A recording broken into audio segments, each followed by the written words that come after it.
Hi friends, నేను ప్రసన్న. మొన్న మా ఫ్రెండ్ గురించి ఒక వీడియో పెట్టాను కదా, వాళ్ళన్నీ సరిగ్గా పట్టించుకోవట్లేదని బాధపడుతుందనేసి. అయితే నేను స్టేటస్ పెట్టిందనమాట. మా అన్నయ్య నాకు ఫోన్ చేశాడు, మాట్లాడాడు. నాకు చాలా హ్యాపీగా ఉంది అని స్టేటస్ పెట్టింది. నేను వెంటనే కాల్ చేసి అడిగాను, ఏం మాట్లాడాడు ఏంటి అంత హ్యాపీగా ఉన్నావు అనేసి అడిగాను అనమాట.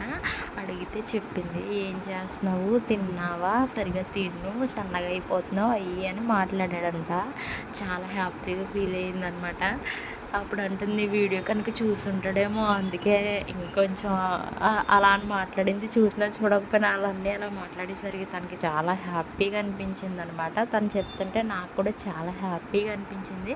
తర్వాత అయితే మొన్న ఈ వీడియో పెట్టినందుకు మా ఫ్రెండ్ వేరే అమ్మాయి ఫోన్ చేసి, సర్లే వాళ్ళ అన్నయ్య గురించి చెప్పావు, మరి మీ అన్నయ్య గురించి చెప్పు, మీ అన్నయ్య మిమ్మల్ని ఎలా చూసుకుంటాడో అనేది అని అడిగింది. నేను నెక్స్ట్ వీడియోలో అది కూడా చెప్తాను. సబ్స్క్రైబ్ చేసుకోండి.